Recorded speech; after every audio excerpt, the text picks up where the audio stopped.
it's an absolute pleasure to talk to you today. Thank you very much. Thanks, Sally. You're a businesswoman. We're here in your gorgeous store, Lily and Dot.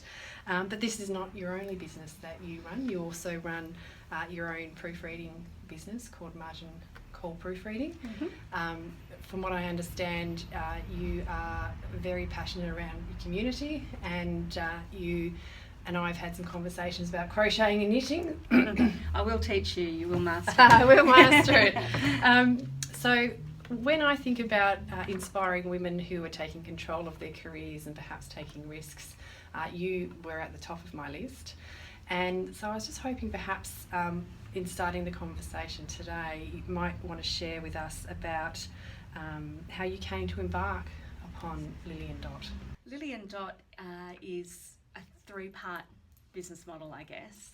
Just to preface my answer, we have a physical store here in what we call Hobart Uptown, which is a blossoming retail block between the CBD and North Hobart. The occupational hazard of which is that I'm just opposite the CWA, so they do very well out of me with their cakes. The idea came about, I've always had a creative passion. My degree is actually in art history, way back when. So I've sort of come full circle, having worked in PR and marketing and project management roles. I had the opportunity when the shrinking of the state public service was happening and impacting on the agency I worked for 7 years, quite significantly. Yeah. So one of the tenets I guess I like to refer back to is, if you don't like something, change it. If you can't change it, change your attitude. All right. So I was faced with a choice, and I believe that you make your success. And I applied for a voluntary redundancy, and 6 months later, here I was, painting a shop, putting new lino down, calling in lots of friends for free. So had this been something that you'd been thinking of before, or was it just something like you were suddenly thinking, I would love to take a redundancy, I'd love to make a change, what can I do? Or was it something that was burning away prior to that? It is something that's always been a goal, to have my own business. And having had management and leadership roles in both the public and private sector, which I've just evolved into, I guess, I decided it was time to sort of take charge and look at the next, hitting a significant birthday milestone. It was time to look at the next chapter. So I really saw everything coming together to lead me to that decision, and yes, to realise a dream. Lily and Dot were my grandmothers, so the business is named after them. Which is beautiful. This store is amazing. It must have been quite an undertaking to go from the final day in the state service to thinking about your business plan, thinking about stock, branding. I mean, did you ever at any time feel overwhelmed by that? Oh yes, and I still do from time to time. And I think if you don't, you're sort of not being honest with yourself. But I had a real fire to do this and to do it well. And I guess anything I've done, I am very achievement focused, so I always set myself some very clear goals, and that self-belief, you can't doubt yourself, or you're setting yourself up to fail. So setting up a new business is a slow burn, and mentors said to me, the first 12 months it's just a hard slog, and it is, but I don't know any other way of working. I really do see this as my future. The shop has become a gathering space, a very social space, and I have every day really lovely exchanges with people who become your VIP customers, friends, and business partners in a sense. Do you feel that the store is almost an extension of yourself? I haven't put it like that, but yeah, I do see that the store is almost an extension of myself. It's my haven. It's certainly my happy place. And when we were chatting before, I mentioned to you about there's an individual called Dr. Nikki Vincent, and she talks about a concept around self-authoring your own life rather than living a life to the expectations of what other people might think of what you should be doing. Do you relate to that concept around self-authoring? Absolutely. I thought of this the other day, actually, when I was updating my LinkedIn profile, being a bit of a social media junkie. As we all must do. As we all must do. Note to self. Yes. And yes, self-authoring your life, most definitely. And I know you don't mean that in a literal sense. No. But I really see that I've pulled threads from the different roles in very different sectors together to embark on my new business. The other thing I do is I proofread annual reports, selection Which reports. I think is amazing, by the way. Anyone out there that wants to proofread annual reports and enjoys it, it's awesome. I'm one of those strange people that gets a perverse pleasure from correcting punctuation, but I don't see it as a red pen exercise. I see it more as adding value.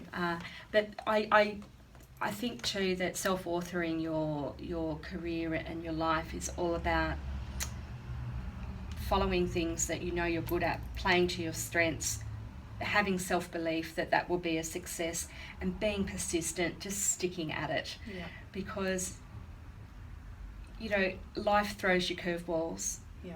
But you surround yourself with people, and only people who are going to support you, and you really can't lose.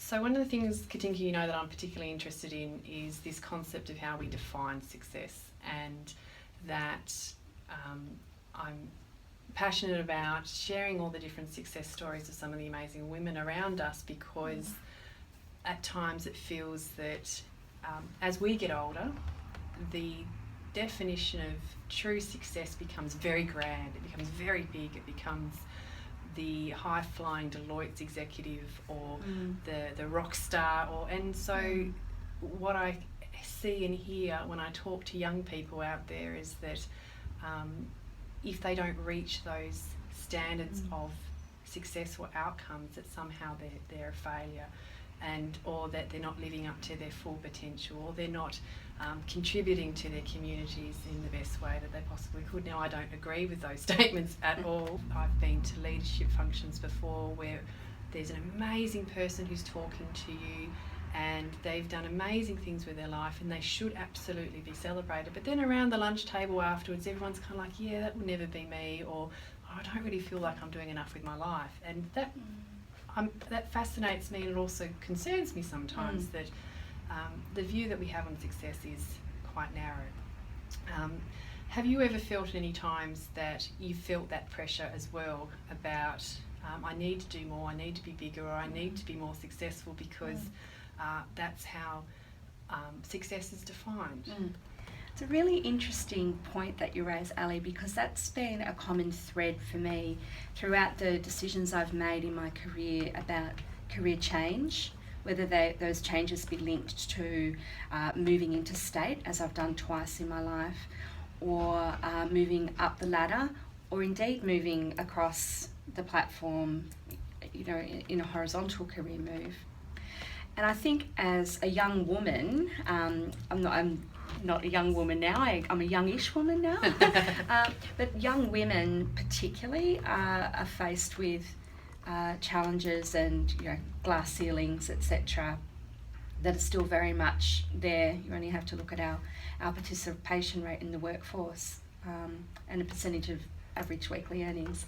When I went to university in Sydney to study art history, the question was asked of me, well, why aren't you doing law? Because you got your marks to do law at Sydney Uni, and I didn't want to do law, I wanted to do art history. So believing in myself that I was doing the right thing saw me then eventually get to work in the Australian Museum in Sydney in a PR role, and I made my own choices. So I guess in terms of what success looks like and that narrow definition of success that is the modern predicament, every day we're seeing someone's a YouTube sensation with, X million hits, and that's what success looks like.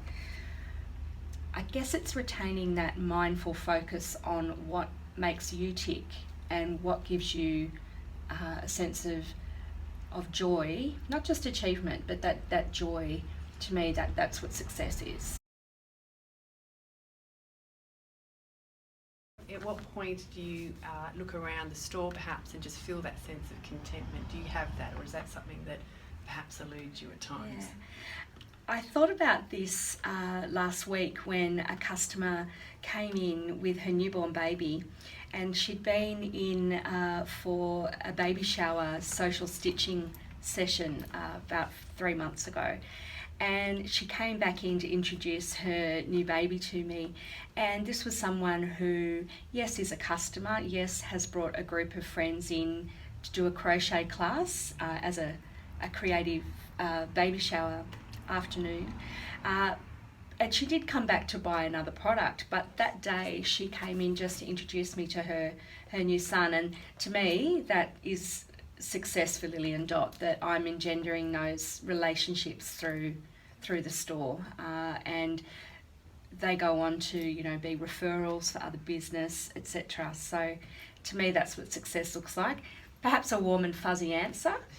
And just thinking about what drives you and then what inspires you, then it sounds like you have a real sense of passion around connecting with other people. Yes. So, even when you were referring to before about having a background in marketing and communications, those roles tend to attract people who are creative or who have a desire to connect with other people or use mediums to send messages. And so here we are today, and you're in a store where you're talking with people every day, and you're trying to not only sell a good, but perhaps, as you said, engender a certain sense of community upon somebody. That's I'm hearing that from you, that is perhaps underlying for you what drives you to come here every day.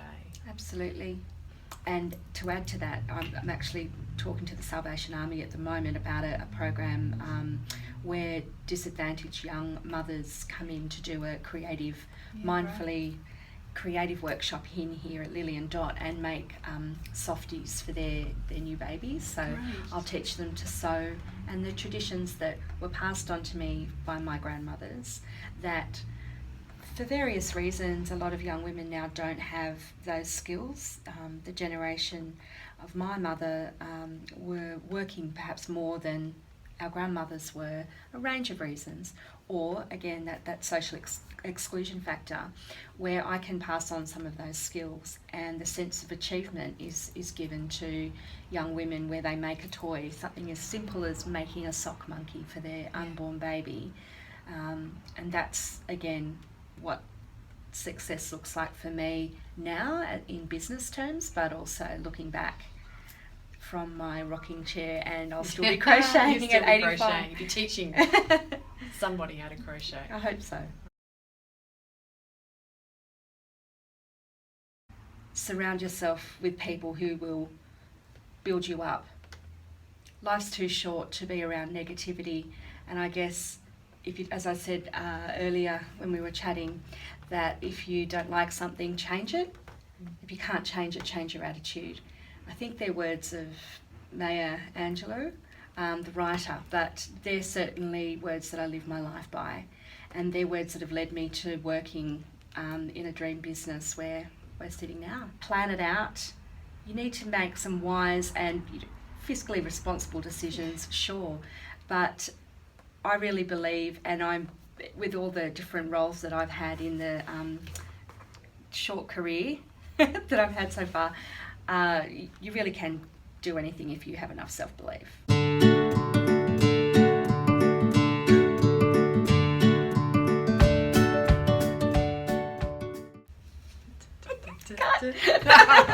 Theme music.